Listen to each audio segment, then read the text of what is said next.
नमस्कार विद्यार्थी मित्रों, कनुबेन चौधरी, TNTV सार्वजनिक विद्यालय गोपीपुरा सूरत, कक्षा 9, विषय हिंदी, प्रकरण 16। भारतीय संस्कृति में गुरु शिष्य का संबंध। गद्य का प्रकार है निबंध। गद्य के लेखक है आनंद शंकर माधवन। श्री आनंद शंकर माधवन का जन्म केरल प्रदेश के किलवन जिले में हुआ। डॉक्टर जाकिर हुसैन के संपर्क में आने से हिंदू मुस्लिम के मधुर संबंधों के पक्षधर बन गए। महात्मा गांधी के भारत छोड़ो आंदोलन में भी माधवन जी का सक्रिय सहभाग रहा। जेल में रहकर हिंदी भाषा का अध्ययन किया। जेल से छूटकर आप भारत भ्रमण को निकल पड़े और बाद में बिहार में मदार विद्यापीठ की स्थापना की। सन 1984 में अद्वैत मिशन और सन 1985 में शिवधाम अभिनव शिक्षा नागरी की स्थापना की। अब आप तीनों संस्थाओं के संचालक हैं।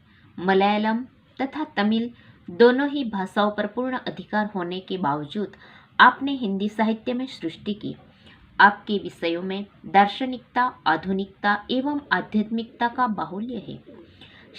बिखरे हीरे, अनल सलाका, हिंदी आंदोलन, आमंत्रित मेहमान, आरती, उषा, संजीवनी आदि आपकी प्रमुख रचनाएं हैं। आमंत्रित मेहमान बिहार राष्ट्रभाषा परिषद द्वारा पुरस्कृत है। माधवन जी ने प्राचीन गुरु शिष्य परंपरा की गरिमा को स्पष्ट करते हुए वर्तमान शिक्षा प्रणाली पर परोक्ष रूप में करारा व्यंग्य किया है। हमारे समाज में व्यावसायिक संस्कृति का बोलबाला है। इस कारण गुरु शिष्य संबंध में परिवर्तन आया है। पहले विद्यालय मंदिर के समान माने जाते थे। शिक्षा देना एक आध्यात्मिक अनुष्ठान था। वह परम सुख प्राप्ति का एक माध्यम था। उस जमाने में पैसे देकर शिक्षा खरीदी नहीं जाती थी। क्या आज वैसी स्थिति है? क्या आज शिक्षा के क्षेत्र में वही निष्ठा, वही त्याग नजर आता है?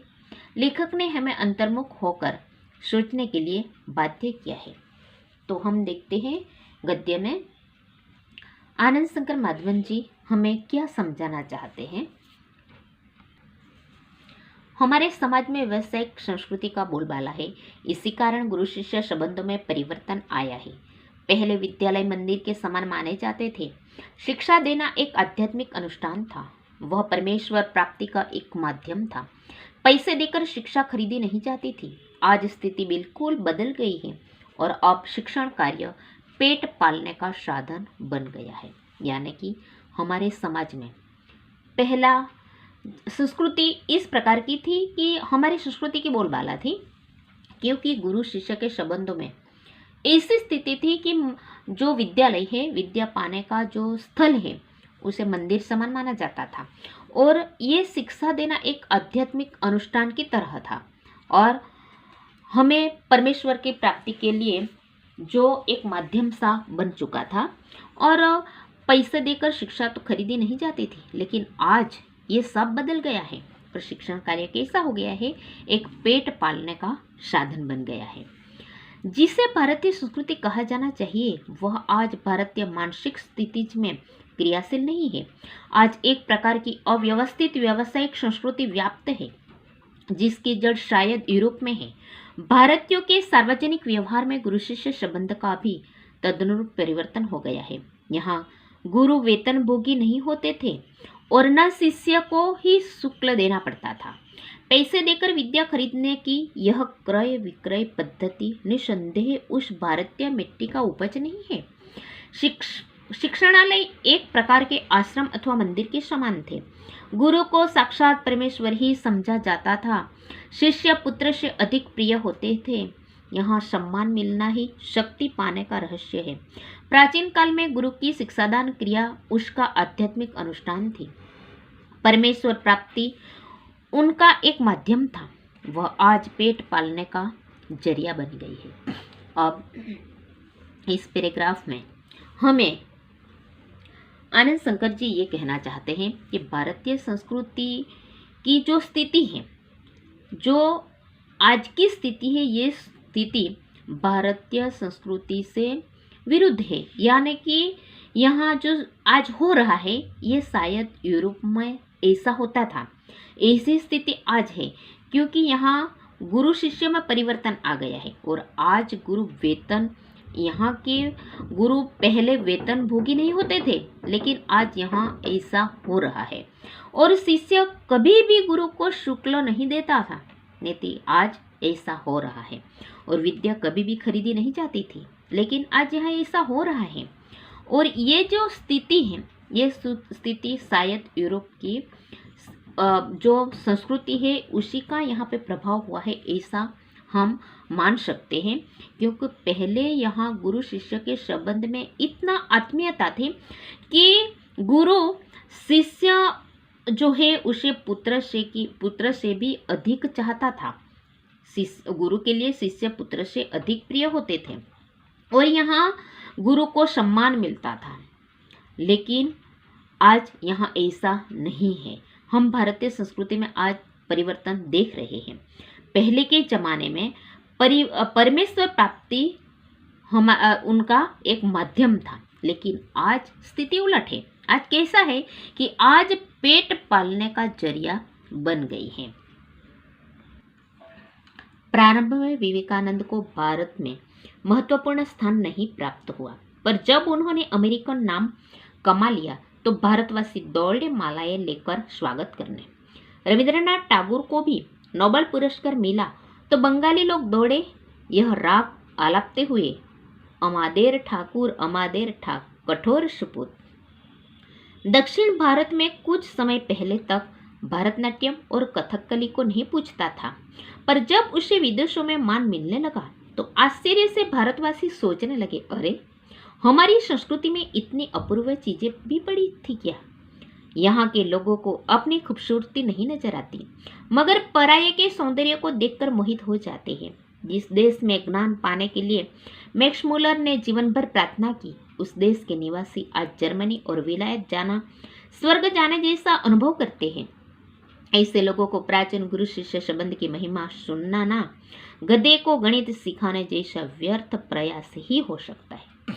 यहाँ व्यंग करते हुए आनंद शंकर जी हमारी संस्कृति जो है उसे, जो हमारे यहाँ के निवासी कभी भी कदर नहीं करते, उसके लिए हमें विवेकानंद जी और ठाकुर जी का, रविंद्रनाथ ठाकुर का उदाहरण देकर समझाते हैं कि विवेकानंद को पहले यहाँ कोई पूछता भी नहीं था, लेकिन जब अमेरिका में उसे मान सम्मान मिला तभी सब लोग स्वागत करने के लिए दौड़े।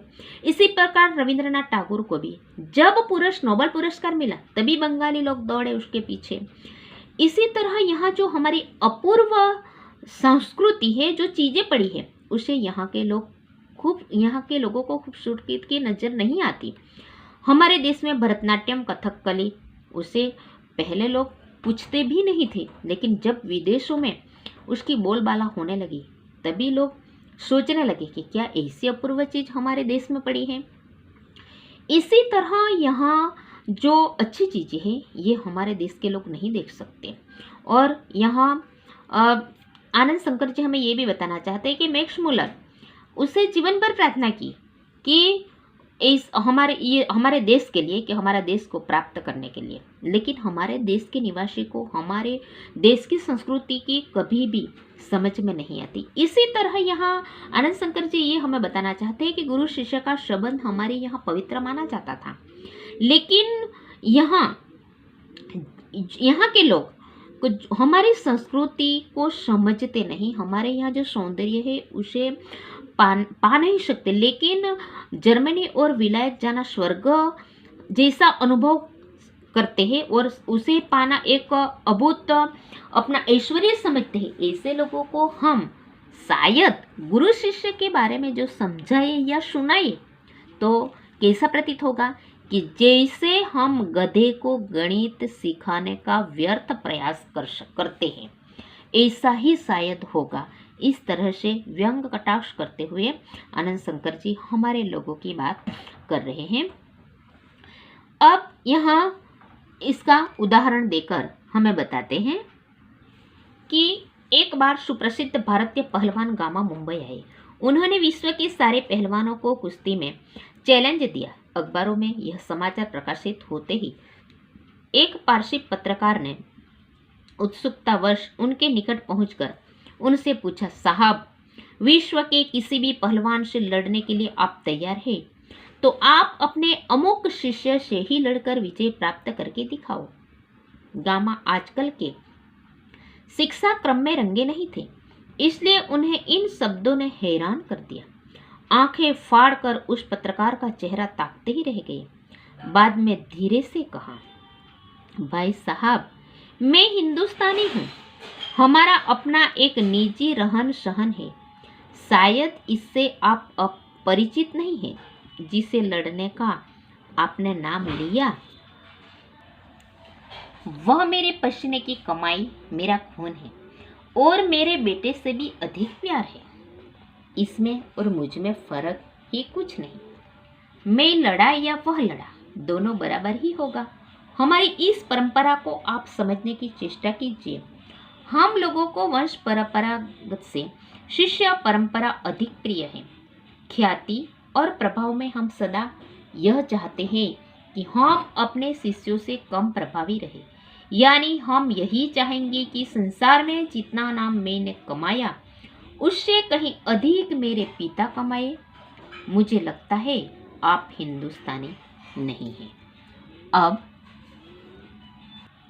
यहाँ हमने देखा कि जो गामा पहलवान है, इस पहलवान का जो शिष्य है, उस ये शिष्य और गुरु शिष्य में कितना संबंध है उसका हमें उदाहरण देकर यहाँ बताया गया है कि गामा पहलवान जब मुंबई आए तो एक उन्होंने चैलेंज दी थी कि जो मुझे हराए, विश्व में मुझे कौन हरा सकता है, ऐसी चैलेंज दी थी।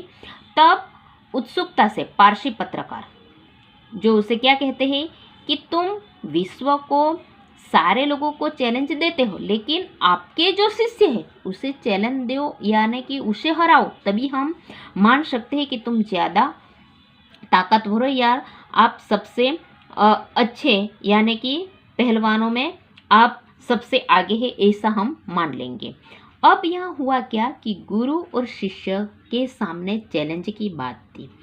तब गामा पहलवान तो देखते ही रह गए, सुनते ही रह गए, क्योंकि गामा पहलवान भारतीय संस्कृति से रंगे हुए थे और गामा पहलवान आजकल की जो शिक्षा थी उसमें रंगे नहीं थे। इसलिए वे तो हैरान ही रह गए, क्योंकि ये हिंदुस्तानी शैली को जानते थे। इसलिए वे कहते हैं कि भाई मैं हिंदुस्तानी हूँ और हमारा निजी रहन सहन है, इससे शायद आप परिचित नहीं, क्योंकि आप जिस लड़के का नाम लेकर मुझे चैलेंज देने के लिए कह रहे, ये लड़का मेरा शिष्य है। शिष्य पुत्र से भी अधिक प्रिय होता है। ये हमारे देश की संस्कृति है और ये शिष्य मेरे पसीने की कमाई है, मेरा खून है, और इसलिए ये मेरा, मैं लड़ूं या ये लड़े, दोनों बराबर ही है। और हर पिता यही चाहता है कि मेरा बेटा मुझसे आगे हो सके। तो इसी तरह हर गुरु यही चाहते हैं कि मेरे शिष्य मुझसे आगे निकल सके। तो यहाँ मैं लड़ूं या ये लड़े, इसमें कोई भी फर्क नहीं होता। इसलिए आप जो कह रहे हैं ये सुनकर मुझे तो लगता है कि आप हिंदुस्तानी नहीं हैं। भारत में गुरु शिष्य संबंध का वह भव्य रूप आज साधुओं, पहलवानों और संगीतकारों में थोड़ा बहुत ही सही पाया जाता है। भगवान रामकृष्ण वर्षों योग्य शिष्य को पाने के लिए प्रयत्न करते रहे। उनके जैसे व्यक्ति को भी उत्तम शिष्य के लिए रो रो कर प्रार्थना करनी पड़ती थी। इसे समझा जा सकता कि एक गुरु के लिए शिष्य कितना महंगा और महत्वपूर्ण है। संतान प्राप्ति वर्ग उन्हें दुख नहीं देता, पर बगैर शिष्य के रहने के लिए वे एकदम तैयार नहीं होते। इस संबंध में भगवान ईसा का एक कथन सदा स्मरणीय है। उन्होंने कहा था, मेरे अनुयायी लोग मुझसे कहीं अधिक महान हैं और उनकी जूतियां होने की योग्यता भी मुझ में नहीं है। यही बात गांधी जी बनने की क्षमता जिनमें है। इन्हें गांधी जी अच्छे लगते हैं और वे ही उनके पीछे चलते हैं। विवेकानंद सिर्फ उन्हें पसंद आएंगे जिनमें विवेकानंद बनने की अद्भुत शक्ति निहित है। अब यहाँ हमें हमारी संस्कृति के बारे में स्पष्ट ख्याल आता है कि यहाँ जो हमारी संस्कृति पहले ऐसी थी कि शिष्य और गुरु का संबंध एक पुत्र और पिता जैसा था, और सब लोग अच्छे, अगर हमें पुत्र की प्राप्ति न हो सके तो कोई बात नहीं, लेकिन अच्छा शिष्य प्राप्त करने के लिए सभी गुरु और उच्च कोटि में पहुँचे हैं लोग समझते थे, और अपना कौशल्य जो अपने में होता है उसे सिखाने वाला जो भी कोई संगीत है या जो भी कोई कला है, इस कलाकार, सभी कलाकारों ऐसा समझते थे कि उसे अच्छा शिष्य मिले। और ये हम भगवान रामकृष्ण में भी देखा है और अन्य गुरुओं में भी हमें देखा है। उन लोगों को संतान प्राप्ति का दुख नहीं होता, लेकिन बिना शिष्य के रहने का दुख होता है। तो यहाँ भगवान यीशु का भी उदाहरण दिया गया है कि भगवान यीशु कहते थे कि मेरे अनुयायी मुझसे अधिक महान है, और वे क्या कहते थे कि मैं तो उनके जूतियों होने का भी योग्य में नहीं हूँ। और इसी प्रकार हमारे गांधी जी के संस्कार में जो रंगे हुए हैं उन्हीं लोगों को गांधी जी की क्षमता का ख्याल आएगा और उन्हीं लोगों को गांधी जी अच्छे लगेंगे। उसी प्रकार विवेकानंद उन्हें ही पसंद आएगी कि जिसमें विवेकानंद बनने की अद्भुत शक्ति निहित होती है। कविता के मर्मज्ञ और रसिक स्वयं कवि से अधिक महान होते हैं। संगीत के पागल सुनने वाले ही स्वयं संगीतकार से अधिक संगीत का रसास्वाद करते हैं। यहाँ पूज्य नहीं पुजारी ही श्रेष्ठ है। यहाँ सम्मान पाने वाला नहीं सम्मान देने वाला महान है। स्वयं पुष्प में कुछ नहीं है, पुष्प का सौंदर्य उसे आने वाले की दृष्टि में है। दुनिया में कुछ नहीं है, जो कुछ भी है हमारी चाह में, हमारी दृष्टि में है। वह यह अद्भुत भारतीय व्याख्या अजीब से लग सकती है, पर हमारे पूर्वज सदा इसी पथ के यात्री रहे हैं। हम समझते हैं कविता लिखने वाला जो लिखता है, लेकिन उनका जो रसास्वाद है, ये रसास्वाद कौन समझ सकता है? जो रसिक रसास्वाद लेने वाला जो व्यक्ति है वही समझ सकते हैं। संगीत गाने वाला उसका रसास्वाद नहीं ले सकते, लेकिन कौन ले सकता है? उसे सुनने वाला। इसी तरह पूज्य कौन होता है कि पुजारी ही श्रेष्ठ होता है, और सम्मान पाने वाले से ज्यादा सम्मान देने वाला महान होता है। इसी तरह से हम देखते हैं कि पुष्प का सौंदर्य, इसका सौंदर्य जो ले रहे हैं यही पुष्प का सौंदर्य का पान कर सकते हैं। तो यहाँ हमारे देश में हमारी जो व्याख्या अजीब से भले ही लगती होंगी, लेकिन हमारे पूर्वज सदा इसी पथ के यात्री रह चुके हैं। उत्तम गुरु में जाति भावना भी नहीं रहती। कितने ही मुसलमान पहलवानों के हिंदू चेले और संगीतकारों के मुसलमान शिष्य रहे हैं। यहाँ परख गुण की, साधना की और प्रतिभा की होती, भक्ति और श्रद्धा की कीमत है, न कि जाति संप्रदाय, आचार विचार या धर्म की। मुझे क्या लिखाया था एक विद्वान मुसलमान ने ही, उन्होंने कभी नहीं सोचा कि यह हिंदू है और मुसलमान बनना चाहिए। पुराने जमाने में मौलवी लोग बड़े बड़े रामायणी होते थे, और आज देहांतों में भरत मियाँ, रंजीत मियाँ आदि अधिक संख्या में दिखाई देते हैं। अब यहाँ हम देखते हैं कि जहाँ उत्तम गुरु शिष्य की जो परंपरा है, यहाँ जाति भावना कभी भी नहीं होती। यहाँ सिर्फ और सिर्फ परख किसकी होती है? गुण की और साधना की। हम यहाँ देखते हैं कि हमारे देश में कई मुसलमान पहलवानों हैं और उनके कई हिंदू चेले हैं। इसी प्रकार संगीतकारों के मुसलमान शिष्य भी रहे हैं। इसी प्रकार यहाँ जाति संप्रदाय नहीं होती, लेकिन आचार विचार या धर्म की यहाँ जो हम देख रहे हैं, तो जाति पात यहाँ जो सीखने वाला है, सिखाने वाला है, उनमें कोई भी जाति भावना नहीं रहती थी। हमारे यहाँ कोई भी हिंदू मुसलमान को ऐसा नहीं कह सकता कि तुम हिंदू बन जाओ तभी तुम्हें सिखाएगा। मुसलमान नहीं कहते कि तुम मुस्लिम हो जाओ तभी तुम्हें सिखाएगा। लेकिन यहाँ परख होती थी गुण और साधना की। हमारे देश में पुराने जमाने में मौलवी लोग बड़े बड़े रामायणी होते थे और देहातों में भरत मियाँ, रंजीत मियाँ आदि की संख्या हमें दिखाई देती है। आज के गुरु भी सिर्फ सेवा लेने में ही चतुर है, देने में नहीं। उपनिषदों में आचार्यों ने कहा सेवा देने की चीज है, लेने की नहीं। सेवा लेने के अधिकारी बच्चे, रोगी, असहाय और वृद्ध बच्चों को परमेश्वर का ही मूर्त रूप समझ सेवा रूपी पूजा से उनकी शक्ति को प्रज्वलित करने क्षमता और सहृदयता रखने वाले ज्ञानी और तपस्वी पुरोहित आजकल के गुरु नहीं रह गए।